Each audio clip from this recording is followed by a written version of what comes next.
Olá, alunos, sejam todos bem-vindos a mais uma aula de informática para o concurso do Banco do Brasil 2018. Nessa aula, nós vamos continuar resolvendo mais questões de acordo com o conteúdo do edital. E lembrando que quem desejar adquirir o nosso curso com conteúdo de informática para o concurso do Banco do Brasil, acessa o site veonconcurso.com.br. Então vamos lá para a resolução da questão de hoje. Acompanha comigo a leitura. Bem, nessa questão a Sesgan Hill colocou um código HTML e disse o seguinte: a página cujo código HTML é apresentado acima mostrará no navegador as letras A, B, C, D e E, cada uma com uma cor de fonte, cor de fundo, e o texto poderá estar ou não sublinhado. Após análise do trecho de código, tem-se a seguinte relação entre o texto e sua apresentação. E aí veio ali a letra A, B, C, D, E dizendo, olha, o texto da letra A vai estar com tal cor de fonte, tal cor de fundo, e se está ou não sublinhado. Isso ele fez em todas as alternativas para cada uma das letras A, ou B, ou C, ou D, ou E. O que nós temos que analisar é o que esse código HTML vai produzir para descobrir então qual é a resposta adequada para tipo de cor da fonte, para cor de fundo e também se está ou não sublinhado. Então nós vamos fazer isso agora passo a passo, verificando esse código inteiro aqui em cada uma das suas linhas. Acompanha comigo. Eu abri aqui a área onde eu vou digitar o meu código HTML e aqui vai aparecendo o resultado no navegador. Primeiro eu comecei com o meu doctype HTML para dizer que eu vou digitar em HTML5. Logo depois eu abri a tag HTML, indicando que a partir de agora eu vou digitar código HTML. E já vou aproveitar aqui embaixo e vou fechar com /HTML, onde eu termino o meu código HTML. Também vou abrir aqui a tag head para indicar os metadados ou ainda os estilos que eu vou utilizar. E aqui vou fechar o head para indicar que é nessa área que eu vou determinar onde vai estar os metadados, como título, por exemplo, ou até estilo, que é o que a questão pede, certo? Isso eu vou botar dentro do head. E aqui eu vou abrir a tag body e vou fechar a tag body aqui com /body, indicando que aqui dentro é que contém o que vai de fato aparecer. O corpo do documento HTML está aqui. Aqui são metadados, estilos, entre outros, ok? Bem, agora vamos começar efetivamente o que o código pediu. O código começa abrindo o elemento style, dizendo style type test/css. Quando é HTML5, pode até colocar style type igual test/css, mas não é necessário. Se eu só fizer style e aqui eu já fecho com um sinal maior, ele já entende que aqui dentro vai ter estilo do padrão CSS, que permite alterar como será a apresentação e a formatação usando estilos, certo? Então, dentro da tag style que eu abri aqui, vou fechar aqui, é que eu vou digitar os estilos que eu vou usar dentro desse meu documento HTML. A questão já abre dizendo o seguinte, olha, a H1,H2 abre chaves, color blue fecha chaves. O que significa isso? Que quando ele encontrar o elemento H1 ou ele encontrar o elemento H2, ele vai, em relação ao estilo, aplicar a cor azul. Color blue significa que eu tenho aqui a propriedade color e aqui o blue, o valor blue, que é azul. Então, isso está indicando que quando eu for construir o meu corpo do documento HTML e ele encontrar o elemento H1 ou o elemento H2, ele vai ter que colocar na cor azul. É isso que está determinado aqui.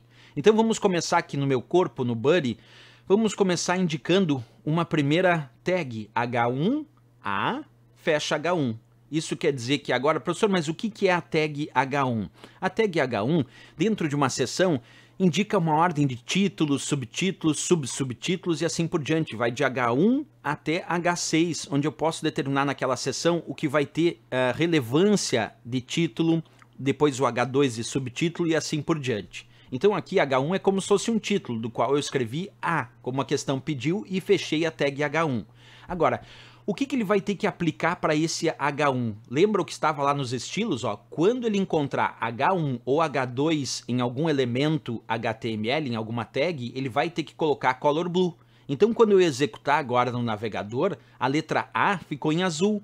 Mas por que ficou em azul se aqui no corpo, no body, eu não determinei azul? Porque o estilo que eu usei, que é o estilo CSS, está dizendo quando encontrar a tag H1 ou H2, coloca na cor azul. Por isso que ficou em azul.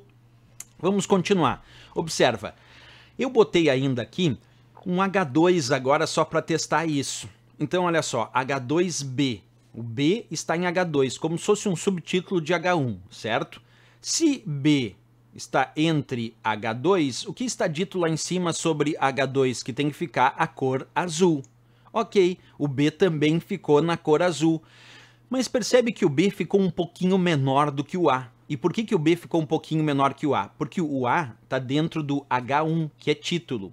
E o B está dentro de H2, que é como se fosse um subtítulo do H1. É um outro nível, é o nível 2. O H1 é o nível 1 para título e o H2 é o nível 2 para título. Então ficou ali o B um pouquinho menor. Mas os dois ficaram em azul porque aqui dizia tanto para H1 quanto para H2 tem que ficar com a cor azul, color blue. Beleza, vamos continuar. Agora eu vou fazer aqui um outro estilo. Uma outra determinação de estilo, só que observa só para o H2 agora. Além de determinar que o H2 tem que ficar em azul ali em cima, aqui eu vou fazer uma especificação só para o H2. Percebe que eu não botei H1. Eu botei H2 Test Decoration underline. O que significa Test Decoration underline? Quer dizer que, como decoração desse texto, eu quero colocar sublinhado. Sublinhado quando for H2. Observa, quando for H2, para decoração do texto, eu quero aplicar underline, isto é, sublinhado, mas só quando for H2.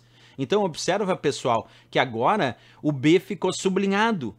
E por que quando eu executei só o B ficou sublinhado e o A não? Porque, observa, H1 e H2 estão dizendo aqui no estilo que a color tem que ser azul. Para H1 e para H2, os dois ficaram em azul. Mas só para o H2 é que tem que ter underline, tem que ficar em sublinhado, que é o que eu fiz ali, ok?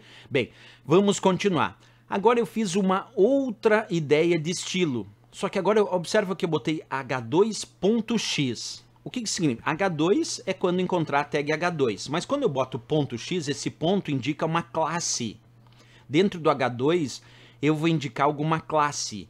Esse ponto indica que eu quero aplicar esse estilo somente quando for H2 da classe X. O ponto significa classe, então fica dentro, esse estilo é para quando ele encontrar H2 da classe X. E o que ele vai fazer quando encontrar H2 da classe X?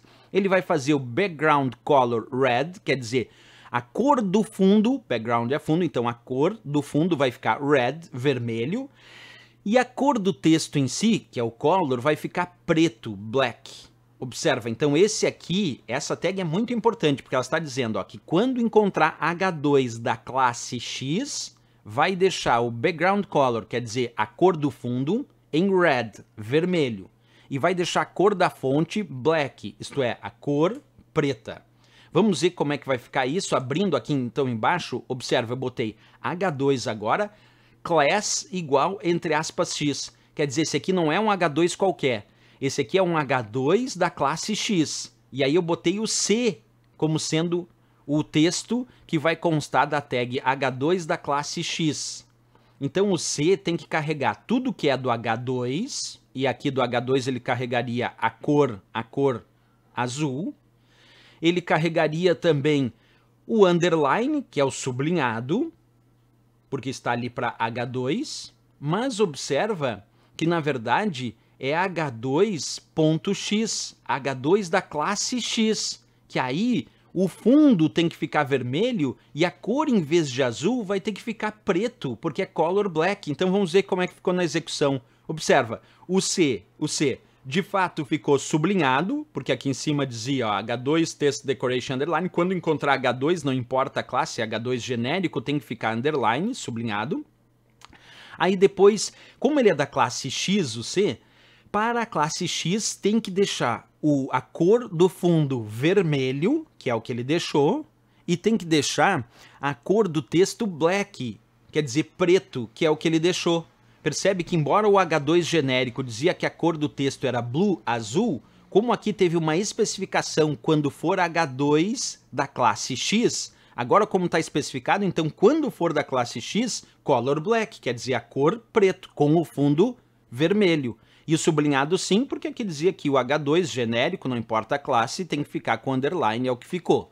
Bem, pessoal, então até agora temos assim. Vamos continuar. Agora eu criei mais uma ideia de estilo, só que eu botei H2 hashtag Y. Esse hashtag, esse sustenido que está aparecendo aqui, ou o jogo da velha, como muitos gostam, ele indica que para o H2, quando for o ID Y, o ponto diz que é quando for H2 da classe X, mas o hashtag, o jogo da velha, indica ID. Quer dizer, quando ele encontrar H2 com o ID, que é identificador, com o ID Y, aí ele vai ter que botar background color green. Então observa, quando for H2 do ID Y, a cor do fundo vai ficar verde. Background color, cor de fundo, green, verde. E aqui nós vamos aplicar agora um H2 com ID X. Olha só o que a questão fez, olha só a sacanagem, aqui é uma pegadinha. Porque a questão botou H2 com ID igual a X pro D, que vai surgir aqui. Mas percebe que não tem nenhuma determinação para ID X. O que tem é classe X, porque o ponto significa classe. Aqui ele só vai aplicar o background color green quando ele encontrar ID Y. E aqui é ID X. Então o D, se a gente for pensar, vamos ver. Lá em cima, H1, H2 color blue. Ele é H2, vai ter que ficar em azul. Então o D vai ter que ficar em azul. Depois, ele diz que o H2 vai ter que ter text decoration underline. Ok? Então é H2, o D vai ter que ficar com sublinhado que é underline. Aí diz que é do ID X, aqui diz que é classe X, então não vai aplicar o background color red com a cor black, não vai aplicar o fundo vermelho com a cor preta, porque aqui é só quando for a classe X e não o ID X como ele pediu. E aqui embaixo, será que ele vai botar o fundo verde? Não, porque aqui está dizendo que tem que ser quando é o ID Y e aqui é ID X. Então, na verdade, o D vai ficar como o B, vai ficar em azul, porque está pegando o H2 color blue, e vai ficar em sublinhado porque pegou o H2 Text Decoration Underline. É assim que vai ficar. Mas ele não vai usar o H2.x porque esse é classe X e não é IDX como está ali. E não vai usar o H2 hashtag Y porque aqui é IDY e aqui é IDX. Então ficou assim o D. Vamos testar mais um. Agora aqui eu vou dar uma continuidade dizendo que quando for a classe Z, porque é ponto Z, e aí isso significa classe. Então, quando for, ainda dentro desse, quando for classe Z, vai ter que ficar com text decoration none. O que significa isso? Que ele, em vez de colocar o sublinhado, ele não vai colocar o sublinhado, porque aqui dizia para o H2 text decoration underline, que era sublinhado. Quando ele bota para a classe Z text decoration none, quer dizer que ele quer sem decoração de texto. Quer dizer, sem o sublinhado, por exemplo. Então vamos ver o próximo elemento aqui no corpo. É H2 do ID Y. Opa, se é do ID Y, vai ter que ficar com background color green, porque aqui dizia para H2 ID Y, bota a cor de fundo verde. Então aqui, ó, já sei que esse E, que é o texto que vai ter que ficar com o que tiver em ID Y, que é justamente o background color green. Vai ter que ficar com a cor de fundo verde. Mas ele é da classe Z também, ele é o IDY e ele é da classe Z. E quando for a classe Z, aqui diz para ficar text decoration none, quer dizer, sem sublinhado nesse caso, porque tinha a ideia que o H2 teria sublinhado, mas ele está tirando o sublinhado aqui quando for da classe Z. Então vai ter que ficar o E com o fundo verde, background color green, e vai ter que ficar com a classe Z sem sublinhado. Vamos ver como é que ficou o E aqui, ó. De fato, ficou o E em azul, como estava lá em cima, color blue. Ficou com background color green, porque ele é do ID Y. E ficou sem sublinhado, porque ele é da classe Z. E quando for classe Z, pediu para ficar sem nenhuma decoração de texto. Então, o sublinhado é uma das decorações de texto, ele ficou sem. Aí está o resultado. Esse é o código completinho que a questão trouxe, que a gente fez uma leitura passo a passo. Agora nós temos que resolver a questão. Então vamos pegar todos esses resultados aqui e vamos lá na questão descobrir. Até vou colocar aqui do ladinho para a gente ver. Será que a letra A está certa? A letra A dizia que a cor da fonte era padrão. Não, a cor da fonte é azul. É azul, não é padrão, já está errado. Dizia que a cor do fundo seria azul. Não, a cor do fundo não tem. E teria sublinhado. Não, no A não. O B, vamos ver lá o B. Está dizendo que para o B seria cor de fonte padrão. Não, não é padrão, é azul. Azul, e azul não é um padrão. O padrão é o preto tradicional, né? Mas não ficou aqui com a cor padrão, ficou para azul. E a cor de fundo azul? Não, a cor de fundo nenhuma. E o sublinhado não? Sim, o sublinhado sim. Errado a letra B. A letra C disse que a cor da fonte ia ficar em preto, black. Perfeito, cor da fonte em preto. Vamos continuar na letra C, que a cor de fundo seria vermelho, red. Sim, a cor de fundo é vermelho, red. E que teria sim sublinhado. Sim, o C ficou em sublinhado. Perfeito, pessoal. Então a resposta já é a letra C de Canadá. A C de Canadá é a resposta dessa questão. Vamos ver por que não é a D. A D dizia que ia ficar preto, black. Não, ficou em azul, a cor da fonte. Que a cor do fundo ficaria vermelho, red. Não, ficou sem. E que não teria sublinhado. Sim, mas o D tem sublinhado. E a letra E, que é a última opção, dizia que a cor da fonte seria azul, correto, azul, blue. Que a cor do fundo seria verde, green, perfeito, verde, green. Mas que teria sublinhado, e na verdade o E ficou sem sublinhado, porque ele lembra, ele era da classe Z, e para a classe Z ele tinha dito que o texto era com a decoração known, quer dizer, sem nenhuma decoração, sem nenhum sublinhado também. Então, aqui errado a letra E. De fato, a resposta possível só a nossa letra C de Canadá para essa questão, sem dúvida nenhuma. Questão interessante, porque nos ajuda a compreender o funcionamento dos estilos CSS e da aplicação disso dentro do corpo de um documento HTML. Então, acho bem interessante essa questão. Certo, pessoal? Se gostou do nosso vídeo, deixa um gostei, isso é bem importante aqui para o canal. E lembrando que quem desejar adquirir o nosso curso com conteúdo de informática para o concurso do Banco do Brasil, acessa o site veonconcurso.com.br. Ok, pessoal? Grande abraço a todos, até a próxima aula e bons estudos!